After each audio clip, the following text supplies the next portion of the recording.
দর্শক আমন্ত্রণ diamond cement প্রসঙ্গ চট্টগ্রামে। আমি এই চেয়ারে বসবো না। বাচ্চু ভাই, এই চেয়ারকে ভয় পেও না। ডেন্টিস্টের পরামর্শ নাও নতুন কোলগেট অ্যাক্টিভ সোল, যা দাঁতের সমস্যা শুরু হওয়া মাত্রই দিয়ে দেয়। না থাকবে ব্যথা, না থাকবে ভয়। দর্শক আপনারা জানেন চ্যানেল 24-এর সাপ্তাহিক এই আয়োজনে আমরা সমসাময়িক বিভিন্ন বিষয়ের আমরা বিশ্লেষণ করার চেষ্টা করি। আপনারা নিশ্চয়ই জানেন গত 5 আগস্ট ছাত্র জনতার গণ অভ্যুত্থানে শেখ হাসিনা সরকারের পতনের পর নতুন পথে বাংলাদেশ, সে বিষয়ে আমরা আলোচনা করব। আমাদের সঙ্গে স্টুডিওতে যুক্ত হয়েছেন সুশাসনের জন্য নাগরিক সুজনের চট্টগ্রাম জেলার সাধারণ সম্পাদক এবং টিএবি সনাকের চট্টগ্রামের সভাপতি অ্যাডভোকেট আক্তার কবির চৌধুরী এবং বৈষম্য বিরোধী ছাত্র আন্দোলন চট্টগ্রামের অন্যতম সমন্বয়ক রাসেল আহমেদ। স্বাগত দুজনকে আমাদের এই অনুষ্ঠানে। আমরা একটু শুরুতে যেতে চাই আক্তার কবির চৌধুরী। আমরা যে শিরোনামটাই বলছিলাম যে তরুণদের হাত ধরে আসলে নতুন পথে বাংলাদেশ, একটা নতুন নবযাত্রায় বাংলাদেশ, আপনার বিশ্লেষণটা একটু শুনতে চাই। শুরুতে আমি এই বিগত যেই বৈষম্য বিরোধী ছাত্র আন্দোলনে কোটা সংস্কারের শিরোনামে যে আন্দোলন হয়েছে, যে সেখানে যে ছাত্র এবং শিশু নাগরিকরা নিহত হয়েছে তাদের প্রতি শ্রদ্ধা জানাচ্ছি এবং যারা আন্দোলনে ক্ষতিগ্রস্ত হয়েছেন, আহত হয়েছেন, সমবেদনা জ্ঞাপন করছি। এবং যারা এই আন্দোলনের নায়ক, আমার সন্তান তুল্য ছাত্রছাত্রী, তাদের প্রতি আমার শুভেচ্ছা, শুভকামনা এবং অভিনন্দন। বিষয়টি হচ্ছে তরুণদের কথা বলছেন।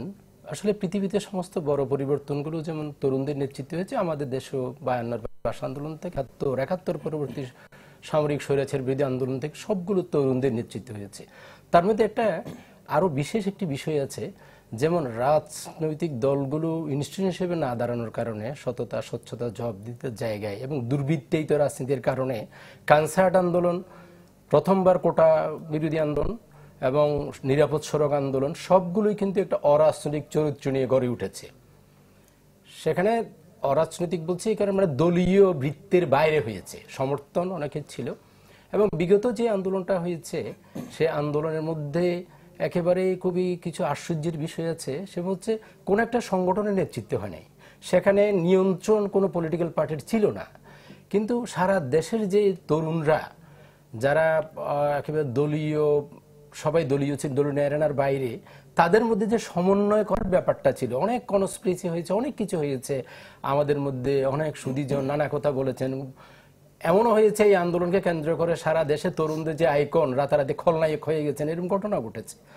কিন্তু সার্বিকভাবে আমাদের এই তরুণরা, তাদের নিয়ে কিন্তু আমাদের সবসময়, আমি আগেও বলেছি, শেখার, শিক্ষার অনেক কিছু আছে এবং সেই কাজটি ঠিকভাবে করেছে। আবার পাশাপাশি এটাও ভুলে গেলে চলবে না, সাধারণ মানুষের মধ্যে বিশেষ করে নির্বাচনকে কেন্দ্র করে দীর্ঘদিন থেকে নির্বাচনে যে অধিকার, কথা বলার অধিকার, বাক স্বাধীনতা, এগুলো হরণ হওয়ার কারণে নানা রকম মিথ্যা মামলা থেকে শুরু করে যে হয়রানি, মানুষের মধ্যে দ্রব্যমূল্য, মূল্যস্ফীতি, বেকারত্ব, এই বিষয়গুলো নিয়ে মানুষের মধ্যে একটা পুঞ্জীভূত বিশাল ক্ষোভ ছিল। মানুষ এই ক্ষোভ প্রকাশের জন্য একটা মঞ্চ চাইছিল। আমাদের সন্তানরা, তরুণরা সে মঞ্চ দিয়েছে এবং মানুষ অকাতরে জীবন দিয়েছে সেখানে নেমে।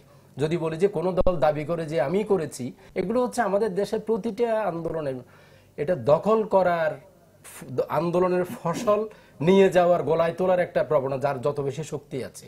যেমন যেদিন সরকার পদত্যাগ করলো কিংবা যেটাই বলি, সেদিন কিন্তু আমরা দেখলাম যে সেনা প্রধানের সাথে বৈঠকে ছাত্র প্রতিনিধিদের কথা আমরা শুনছি না, রাত্রে বঙ্গভবনে যাওয়া তাদেরকে বাদ।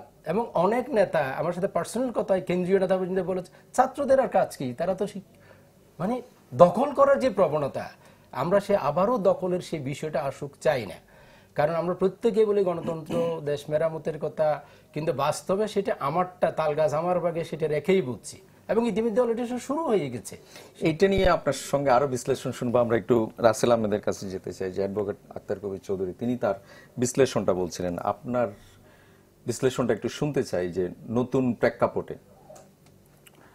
বৈষম্যবিরোধী ছাত্র আন্দোলন শুরু থেকে শান্তিপূর্ণভাবে আমাদের আন্দোলন চালিয়ে যাচ্ছিলাম, কিন্তু সরকার আমাদের আন্দোলনের যে যৌক্তিকতা সেটা বিবেচনায় না নিয়ে পদে পদে তারা ভুল করেছে এবং বাংলাদেশের জনতার, আপামর জনতা, ছাত্র জনতার যে 15 বছরের শোষণের যে একটা বিষ বাষ্প, সেটা এই আন্দোলনে তার পদে পদে ভুল করার কারণে একদম বিস্ফোরিত হয়েছে এবং 5ই আগস্ট সেটা ছাত্র নাগরিক গণ অভ্যুত্থানের রূপ নিয়েছে। এই গণ অভ্যুত্থানের মাধ্যমে আমাদের যে স্বৈরাচার সরকার বাংলাদেশ থেকে পালিয়ে যেতে বাধ্য হয়েছে। তবে বাংলাদেশের ছাত্র সমাজ যে বৈষম্য দূর করার জন্য আন্দোলন করেছে, ভবিষ্যতে বাংলাদেশ যেহেতু গণতান্ত্রিক রাষ্ট্র, এখানে গণতন্ত্র প্রতিষ্ঠিত হবে ইনশাআল্লাহ। তবে যদি কোনো সরকার আবার কোনো ধরনের বৈষম্য সৃষ্টি করতে চায়, তাহলে বাংলাদেশের ছাত্র সমাজ জানিয়ে দিচ্ছে আমাদের এই আন্দোলন চলমান থাকবে, আমরা সব সময় বৈষম্যের বিরুদ্ধে রুখে দাঁড়াবো।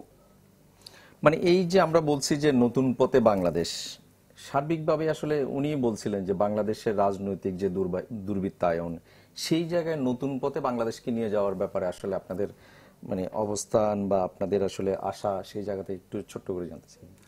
আপনারা ইতিমধ্যে জানেন, সারা বাংলাদেশের মানুষ জানে, আমাদের যে অন্তর্বর্তীকালীন সরকার গঠিত হয়েছে সেখানে ছাত্র সমাজের 2 জন প্রতিনিধি রয়েছেন।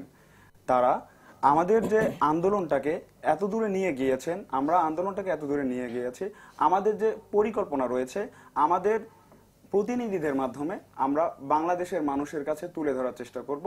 সেই নিরিখেই আমাদের যে অন্তর্বর্তীকালীন সরকার গঠিত হয়েছে সেখানে তাদেরকে স্থান দেওয়া হয়েছে। আপনাদের দুজনের বক্তব্য আর শুনবো আমরা একটু। আমরা সড়কে এই যে নানা ধরনের গত কয়েকদিন ধরে শিক্ষার্থীদের যে নানা ধরনের অ্যাক্টিভিটি আমরা দেখছি, যে তারা ট্রাফিক নিয়ন্ত্রণ করছে, পরিষ্কার পরিচ্ছন্নতা করছে, এই যে তাদের কার্যক্রমটা আমরা একটু দেখে আসতে চাই। দর্শক, আমরা চলে যেতে চাই আমাদের সহকর্মী ইবেন মিরের কাছে। ইবেন, নিশ্চয়ই আমাকে শুনতে পাচ্ছেন? আপনি গত কয়েকদিন ধরেই আমরা দেখছি যে রাস্তায় শিক্ষার্থীরা নানা ধরনের সামাজিক নানা কাজ করছেন। এখন আসলে আপনার কাছে কি খবর আছে? আজকেও কিন্তু যখন ট্রাফিক পুলিশের অনুপস্থিতি, তখন এখন পর্যন্ত যেহেতু অফিস শেষ হয়েছে, রাস্তায় গাড়ির যে প্রচণ্ড চাপ, সবকিছুই কিন্তু সামাল দিচ্ছেন শিক্ষার্থীরা এবং তারা একেবারে শৃঙ্খলাবদ্ধ হয়ে কিন্তু তারা এই কাজ করছেন একে অন্যের সাথে সমন্বয়ের মাধ্যমে। পাশাপাশি তারা যে কাজগুলো করছেন দেয়ালে দেয়ালে, তারা বিভিন্ন দেশের এবং বিভিন্ন সাংস্কৃতিক থেকে শুরু করে এই যে আন্দোলন সংগ্রাম, সেখানে যারা নিহত হয়েছে তাদের স্মরণে, পাশাপাশি দেশকে ভালোবেসে বিভিন্ন দেশের পতাকা থেকে শুরু করে সব কিছুই কিন্তু তারা দেয়ালে দেয়ালে লিখছে। যেখানে আগে বিভিন্ন রাজনৈতিক দলের পোস্টার ব্যানারে ছেয়ে গিয়েছিল, সেগুলো কিন্তু তারা এখন নানা সৌন্দর্যে তারা সেখানে অঙ্কন করছেন। এছাড়া শিক্ষার্থীরা কিন্তু প্রতিটি থানার সামনেও তারা অবস্থান নিয়েছেন এবং সেখানে পুলিশ যেহেতু ধীরে ধীরে কাজে যোগ দিচ্ছেন এবং থানার কার্যক্রম স্বাভাবিক হচ্ছে, সেই কারণে কিন্তু শিক্ষার্থীরা পুলিশের নিরাপত্তার জন্য থানার বাইরে অবস্থান করছে, থানা পরিষ্কার করছে। যেখানে থানা একেবারে ধ্বংসযোগ্য হয়ে গিয়েছে, দুষ্কৃতিকারীরা থানাগুলোকে এমনভাবে ধ্বংস করেছে, সেই ধ্বংসযোগ্য কিন্তু যে শিক্ষার্থীরা নিজেরা স্ব-উদ্যোগে প্রতিটি থানার ভেতরে প্রবেশ করে সেগুলো পরিষ্কার পরিচ্ছন্ন করছেন। আর আরেকটি বিষয় বলে রাখি, তবে এই যে যেহেতু বিশাল একটি শিক্ষার্থীরা কিন্তু রাস্তায় অবস্থান করছে, এখানে কিন্তু বেশ কিছু সুযোগ সন্ধানীয় আছে যাদের বিরুদ্ধে কিন্তু আসলে ইতিমধ্যে শিক্ষার্থীরা যে সমন্বয়করা তারা কিন্তু বার্তা দিয়েছেন যে কোনো ধরনের অতি উৎসাহী হয়ে যেন কেউ কোনো কার্যক্রম না করে। আর পাশাপাশি যে কোনো যারা ড্রাইভিং লাইসেন্স চেক এবং আরও কিছু কিছু হয়রানি করছেন সেই বিষয়ে অতি উৎসাহী হয়ে যেন এসব কার্যক্রম না চালানো হয়, সে বিষয়ে কিন্তু সমন্বয়কদের পক্ষ থেকে শিক্ষার্থীদের উদ্দেশ্যে বার্তা দেওয়া হয়েছে। তো এই ছিল আসলে চট্টগ্রামের এখনকার চিত্র। এখনো পর্যন্ত শিক্ষার্থীরা মাঠে কাজ করছেন। ধন্যবাদ ইবেন। আমরা জানছিলাম যে মাঠে এখনো শিক্ষার্থীরা নানা ধরনের সামাজিক কাজে, বিশেষ করে সামাজিক শৃঙ্খলা আনার জন্য তারা নানা ধরনের কাজ করছে। দর্শক, আমরা এই পর্যায়ে ছোট্ট একটা বিরতি নিতে চাই, নিয়ে এসে আমরা আবারও আলোচনায় ফিরব।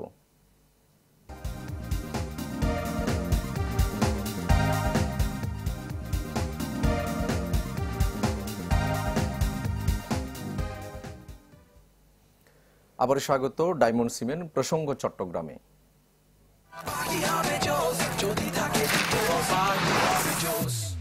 পাপরিকা আর মেক্সিকান মশলার মাইন্ড ব্লাস্টিং ফ্লেভারের ডিটোস, পার্টি হবে জোস যদি থাকে ডিটোস।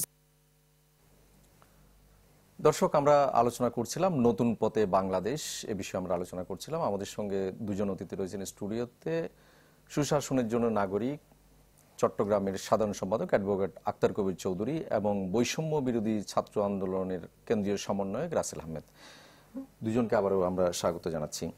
রাসেল, আপনি দেখছিলেন যে আমাদের সহকর্মী ইভেন মির একটু আগে পথের চিত্র দেখাচ্ছিল যে সেখানে শিক্ষার্থীরা ট্রাফিক নিয়ন্ত্রণের কাজ করছে, বিভিন্ন জায়গায় পরিষ্কার পরিচ্ছন্নতার কাজ করছে, কোনো কোনো জায়গায় সৌন্দর্য বর্ধনের কাজও তারা করছে। এই যে আপনারা এই যে কাজগুলো করছেন, এগুলো আসলে কতদিন ধরে আপনারা করার আপনাদের প্ল্যান আছে? সমন্বয়টা কিভাবে হচ্ছে?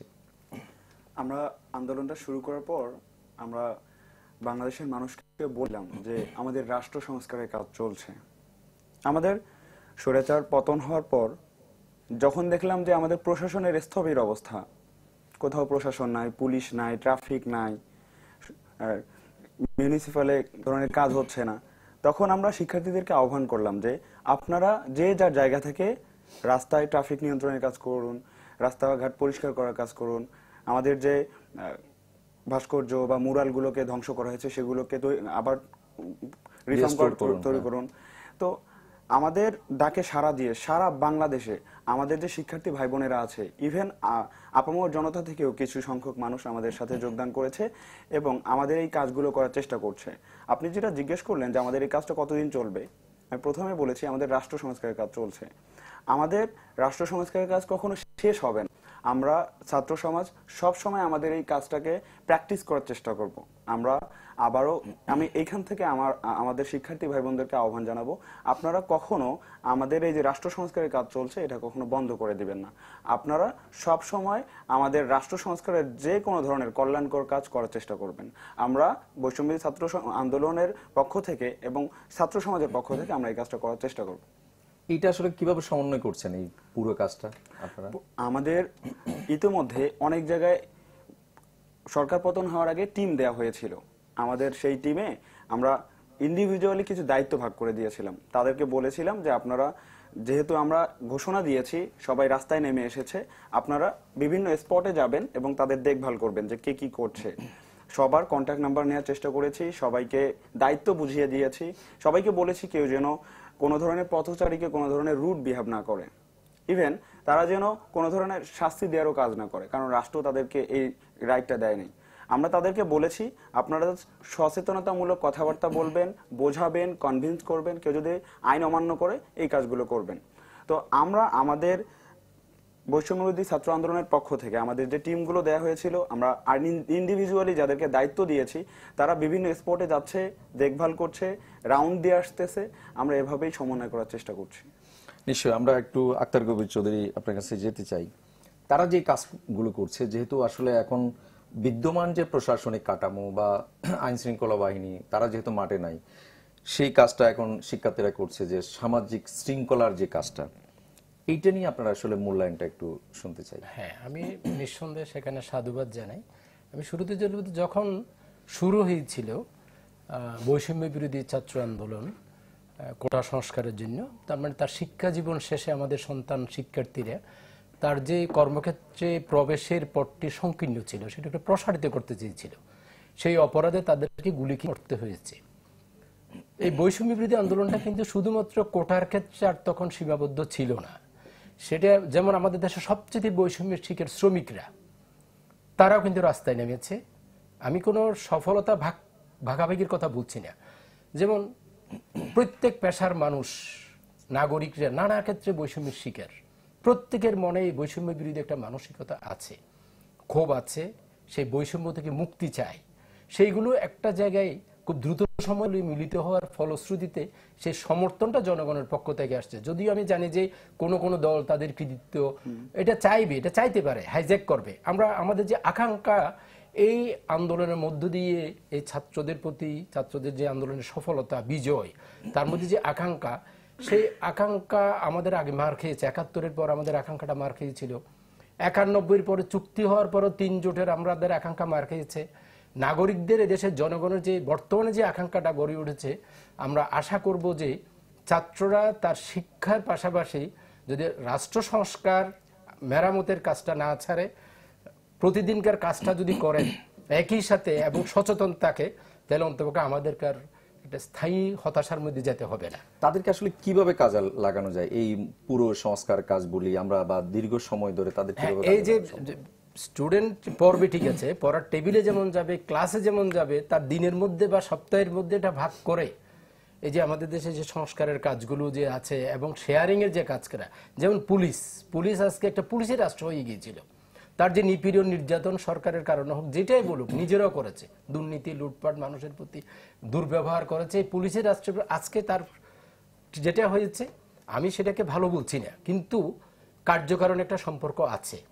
মানুষের অনাস্থা অবিশ্বাস ঘৃণের জায়গা থেকে হয়েছে। তারাও আজকে যখন কাজে যোগ দিচ্ছে, তাদেরকে কিন্তু তাদের যে অভ্যাস অতীতের যে স্বভাবগুলো কিছু পরিত্যাগ করে তাদেরকে নতুন চিন্তা ভাবনা সৃষ্টিশীলতা নিয়ে নৈতিকতায় ঋদ্ধ হয়ে আসতে হবে। এই আসার ক্ষেত্রে চেক অ্যান্ড ব্যালেন্স করার যে কাজটা, আগে যে একেবারে ভারসাম্যহীন রাষ্ট্র হয়ে গেছিল, না বিচার বিভাগে ছিল, না দুদকে ছিল, না নির্বাচন কমিশনে ছিল, না অথবা তথ্য অধিকার কমিশনে, কোথাও কোনো ভারসাম্য ছিল না। আপনি যতটুকু কথা বলেছেন নিয়ন্ত্রিতভাবে আপনি আপনার পেশার কাজটা করেছেন, আমি আমার জায়গায় নিয়ন্ত্রিত। আদালত, আমি অনেকবার কোর্টও বলেছি, আদালত ততটুকু অর্ডার দিয়েছে যতটুকু সরকার চেয়েছে। এইরকম একটা জায়গা না বিশ্বাস, আমাদের শ্বাস নিতে পারছিলাম না, নাগরিকরা শ্বাস নিতে পারে, সেই জায়গা থেকে আমাদের সন্তানরা মুক্তির একটা পথ দেখিয়েছে। আমরা আশা করব যে এটাতে তারা সার্বক্ষণিক ভিজিল্যান্ট থাকবে, নিজেদের সমন্বয়ের মধ্য দিয়ে নিজেরও প্র্যাকটিস করবে নৈতিকতার, উন্নত রুচি সংস্কৃতির মধ্য দিয়ে নিজেকে এগিয়ে যাওয়া, কোনো একটা লোভে পড়ে কিংবা কারো দ্বারা বশীভূত হয়ে যেন পথ না হারায়। ছাত্ররা যদি পথ হারায়, বাংলাদেশ পথ হারাবে আবার। রাসেল, আপনার কাছে আবারও যেতে চাই, এই যে কাজগুলো করছেন আপনারা, সামাজিক শৃঙ্খলার যে কাজগুলো করছেন, এক্ষেত্রে আসলে কোথাও কোনো সমস্যা হচ্ছে কিনা, বা মানুষ আসলে কিভাবে নিচ্ছে এই কাজগুলো? নিশ্চয়ই আমরা কিছু প্রতিবন্ধকতার শিকার হচ্ছি।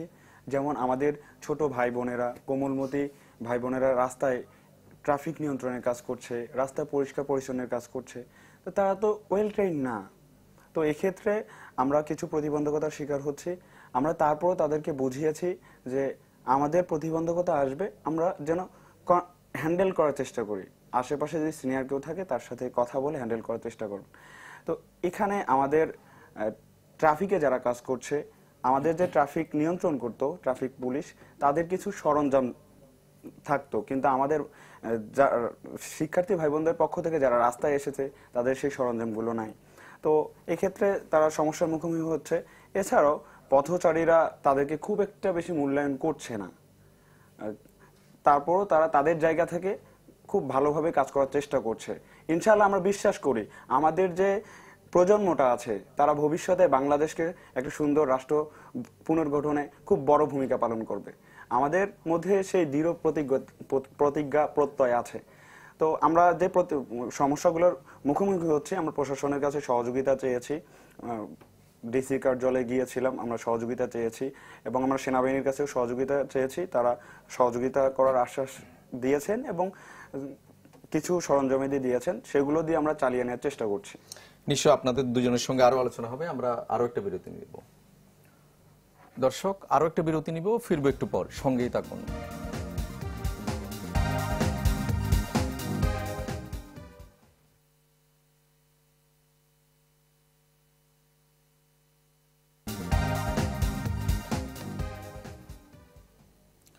আবার স্বাগত ডায়মন্ড সিমেন্ট প্রসঙ্গ চট্টগ্রামে।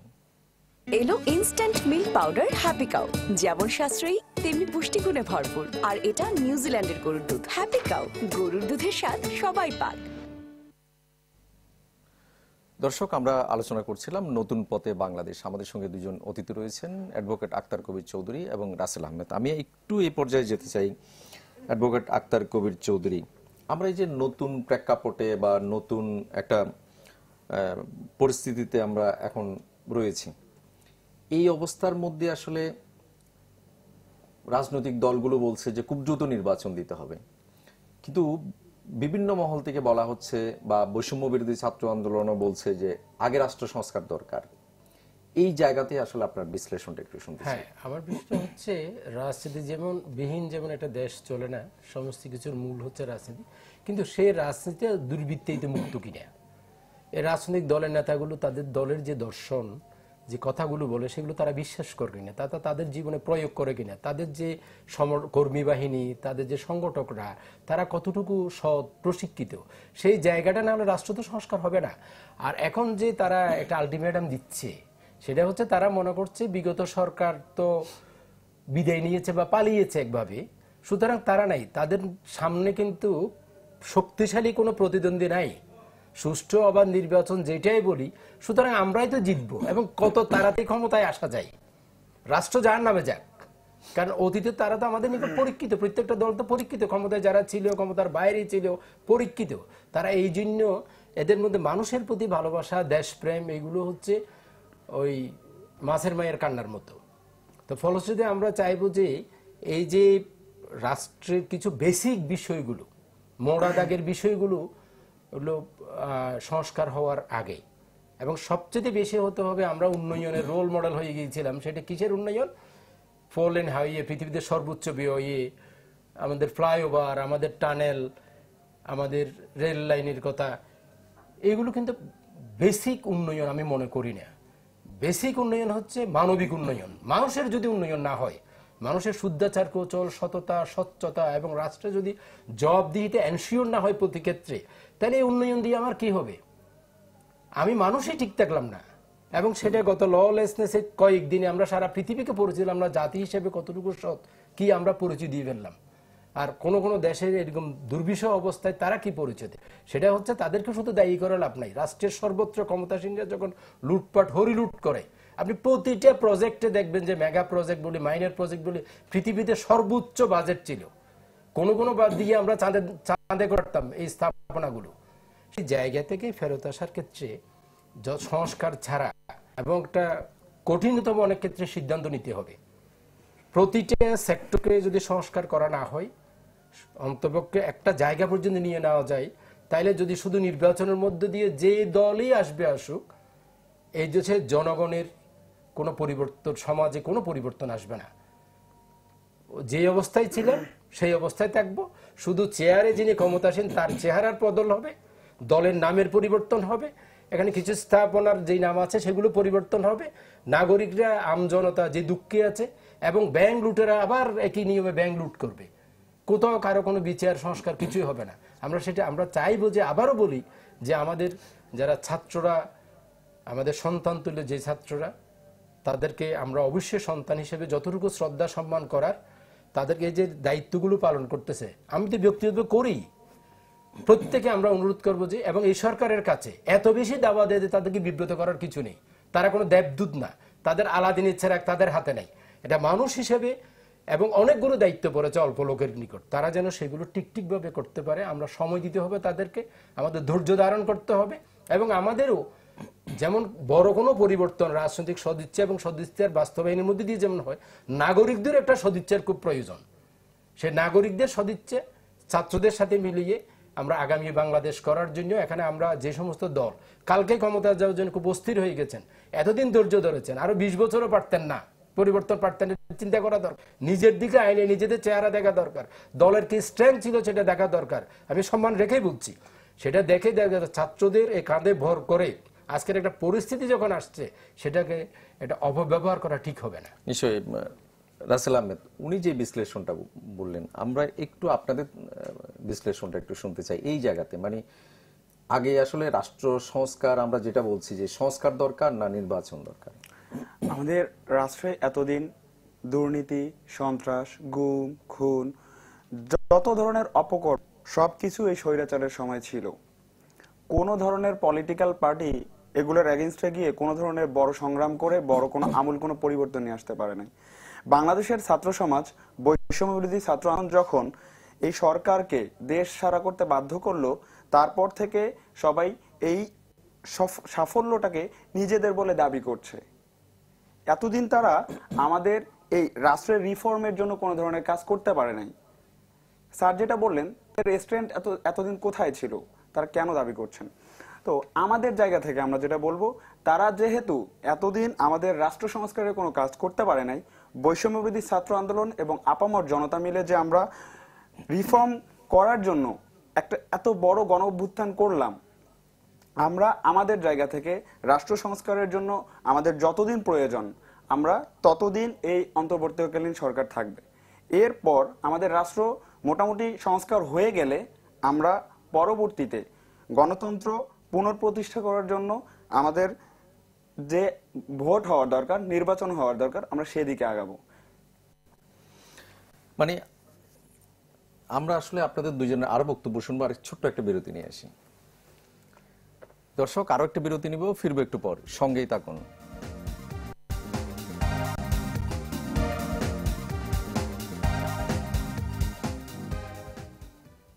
আবার স্বাগত ডায়মন্ড সিমেন্ট প্রসঙ্গ চট্টগ্রামে। আমরা আলোচনা করছিলাম নতুন পথে বাংলাদেশ। আমাদের সঙ্গে স্টুডিওতে রয়েছেন দুজন অতিথি। আমি আবারও একটু যেতে চাই রাসেল আহমেদ আপনার কাছে। এই যে বিভিন্ন জায়গা, আপনি শুরুতে একবার কথা হয়েছিল যে বিভিন্ন জায়গায় ছোট ছোট নানা ধরনের অকারেন্স হচ্ছে, কোনো কোনো জায়গায় আপনারা পাহারা দিচ্ছেন, এগুলো নিয়ে আপনাদের মেসেজ কি এক? দ্বিতীয়ত হচ্ছে যে আপনারা ছাত্র রাজনীতি ক্যাম্পগুলোতে যাতে ছাত্র রাজনীতি বন্ধ হয় সেটার ব্যাপারেও আপনারা দাবি জানিয়েছিলেন। এই দুইটা বিষয়ে আপনার বক্তব্য জানতে চাই। বিভিন্ন জায়গায় যে আমরা সমস্যাগুলোর মুখোমুখি হচ্ছি, যেমন অনেকে বলছে যে সংখ্যালঘুদের উপর আক্রমণ করা হচ্ছে, বিভিন্ন উপাসনালয়ে গিয়ে আক্রমণ করা হচ্ছে, কিন্তু যখন আমরা আমাদের প্রতিনিধিদেরকে ওই স্পটে পাঠাই, যখন গিয়ে তারা দেখে যে আসলে কিছু হয় নাই, তখন আমরা হতাশ হই। আমাদের এই গুজবটা রটাচ্ছে কেন? অবশ্যই এখানে আমাদের বিরুদ্ধে, বৈষম্য ছাত্র আন্দোলনের বিরুদ্ধে চক্রান্ত করা হচ্ছে। আমাদের যে স্বাধীনতার 53 বছর পরেও আমাদের বিরুদ্ধে দ্বিতীয় স্বাধীনতা যে অর্জন হলো, আমাদের বিরুদ্ধে এ সময়ও চক্রান্ত করা হচ্ছে। আর একটা বিষয়, যারা করছে তারা আমাদের আন্দোলনের শুরু থেকে সবসময় আমাদের বিরুদ্ধে গিয়ে আমাদের ওপর দমন পীড়ন করেছে, বিভিন্ন জায়গায় হামলা করেছে। এক পর্যায়ে গিয়ে 16 তারিখে আমাদের উপর গুলি করা হয়েছে, সেদিন 6 জন মারা গিয়েছেন, শহীদ হয়েছেন। এ পর্যায়ে প্রতিদিনে আমাদের উপর আক্রমণ করা হয়েছে। তো যারা এগুলো করছেন তাদের একটা মোটিভ আছে, আমাদের বাংলাদেশকে তারা বহির্বিশ্বে সাম্প্রদায়িক হিসেবে প্রতিষ্ঠিত করতে চায়। আমরা বাংলাদেশের ছাত্র সমাজ, আপামর জনতা বাংলাদেশকে অসাম্প্রদায়িক এবং সুন্দর একটা বাংলাদেশ নির্মাণের জন্য আমরা কাজ করে যাচ্ছি। তারপরও আমরা সজাগ দৃষ্টি রাখছি, আমরা সবকিছু মনিটরিং করছি। ইনশাআল্লাহ আমরা খুব দ্রুত সময়ের মধ্যে আমাদের এই সমস্যাগুলো কাটিয়ে ওঠার চেষ্টা করব। আরেকটা বিষয়, ছাত্র রাজনীতি নিষিদ্ধকরণ সারা বাংলাদেশের সকল ছাত্র জনতার দাবি। এখন আমরা যখন ক্যাম্পাসগুলোতে আমাদের আন্দোলন, সরকার পতনের পরে যখন আমরা ক্যাম্পাসগুলোতে মুভ করলাম, তখন আমাদের বিশ্ববিদ্যালয়ের শিক্ষার্থী ভাই বোনেরা, বিভিন্ন শিক্ষা প্রতিষ্ঠানের শিক্ষার্থী ভাই বোনেরা আমাদেরকে বলছেন, কারণ আমরা যেহেতু এই আন্দোলনটাকে লিড করেছি, তারা আমাদের কাছে প্রস্তাব পাঠাচ্ছেন যে আমাদের এই ছাত্র রাজনীতির মাধ্যমে ক্যাম্পাস ভিত্তিক যে সন্ত্রাসী কর্মকাণ্ড হয়, আমাদের বিশ্ববিদ্যালয়ে যে অস্থিতিশীল পরিস্থিতি হয়, আমরা কি ছাত্র রাজনীতিটা নিষিদ্ধ করতে পারি না? আমরা কি আমাদের ছাত্রদের প্রতিনিধি হিসেবে ছাত্র সংসদ চালু করতে পারি না? তো এরপর এইগুলো বিবেচনা করে আমরা বৈষম্য বিরোধী ছাত্র আন্দোলনের পক্ষ থেকে আমরা ছাত্র রাজনীতিকে নিষিদ্ধ করার ঘোষণা করেছি এবং প্রত্যেক ক্যাম্পাসে, প্রত্যেকটা শিক্ষা প্রতিষ্ঠানে আমাদের যে অথরিটি আছে, তাদের কাছে আমাদের দাবি পেশ করেছি অনতিবিলম্বে যেন ছাত্র সংসদ চালু করা হয়। নিশ্চয়ই অ্যাডভোকেট আক্তার কবির চৌধুরী, আমরা একটা বিষয়, সেটা হচ্ছে এই যে এখন আইন শৃঙ্খলা বা আসলে কোথাও নেই, তাদের আসলে মানে কিভাবে আসলে নতুন করে আবার অ্যাক্টিভ করা যায় বা কোন প্রক্রিয়ায়, সেটা যদি আপনার একটা আইন শৃঙ্খলা বলতে যেটা বলা হয়, প্রচলিত ব্যবস্থায় পুলিশি কর্মকাণ্ড একটু গুরুত্বপূর্ণ। নির্বাহী বিভাগের একটা বড় অংশ হচ্ছে পুলিশ বিভাগ। পুলিশের প্রতি পুলিশের যে নির্যাতন, নিপীড়ন এবং সরকার তাদেরকে যে করেছে, আমরা সবসময় বলতাম যে, আপনারা বলেছেন আমাদের সাথে, সেটি হচ্ছে প্রজাতন্ত্র, রাষ্ট্রযন্ত্র এবং সরকারের আলাদা সত্তা। রাষ্ট্রযন্ত্রের অংশ হচ্ছে এই যে 3টি নির্বাহী বিভাগ, বিচার বিভাগ, এই যে এবং আইনসভা, সেখানে তাদের আনুগত্য থাকার কথা সংবিধানের প্রতি, দেশের প্রতি, জনপদের প্রতি, এই দেশের 18 কোটি মানুষের প্রতি, সেটাকে প্রধান হওয়া উচিত। কিন্তু হয়ে গেছে কি, এত বছর সরকারের যারা থাকে তাদেরই প্রধান আনুগত্য, এবং তাদেরকে রক্ষা করার জন্য তাদের ফরমাইশ কাটতে গিয়ে তাদের এজেন্ডা বাস্তবায়ন করছে আমাদের প্রশাসন, আর জনগণের জনবান্ধব আর থাকতে পারে নাই। ফলে এই জায়গা থেকেই নতুন করে শিক্ষা নিয়ে তাদেরকে তারা প্রজাতন্ত্রের কর্মচারী প্রধানত, সেখানে সরকারের আদেশ অবশ্যই মানবেন, কোনটা যেটা তার আইন, তার নীতি, তার শপথ তাকে অ্যালাউ করে। আরেকটা যেটা হচ্ছে ছাত্রছাত্রীদের যে বিষয়টা, এটি হচ্ছে ওটা আমি পুলিশি প্রশাসনটা বলি, যে পুলিশকে আমরা আশা করব যে পুলিশ অতীতের অভ্যাস স্বভাব ত্যাগ করে, সে যে এদেশের একজন নাগরিক মানুষ, এদেশের নাগরিকের অর্থে লেখাপড়া করে সে বড় কর্মকর্তা হয়েছে, তাদের প্রতি তার যে দায়বোধ দায়িত্ব, এবং তারা যে বারবার বলে নাগরিকের বন্ধু, জনগণের যেন বন্ধু হয়ে তারা ফেরত আসে, তাদের তো এখন নিরাপত্তা সশস্ত্র বাহিনী এবং আমাদের ছাত্ররা দিচ্ছে। সেই নিরাপত্তা নিয়ে তারা তাদের কাজ শুরু করুক নতুন অবয়বে। যদি ভালো কাজ করে, দুর্নীতি অনিয়ম এবং নির্যাতন না করে, তাহলে তাদেরকে মানুষ বন্ধু হিসেবে বুকে টেনে নেবে। এটা একটা সময়ের ব্যাপার, একটু ভালো কাজ করলেই কিন্তু স্বীকৃতি পাওয়া যায়। আমাদের আসলে সময় একদম শেষ, সময় থাকলে হয়তো আরো আলোচনা করতে পারতাম। আমরাও চাই যে একটি সুন্দর বাংলাদেশ হোক, স্থিতিশীল একটি বাংলাদেশ হোক। আপনাদের দুজনকে অনেক ধন্যবাদ আমাদের সময় দেওয়ার জন্য। দর্শক, আপনাদেরকেও ধন্যবাদ, ভালো থাকুন সবাই।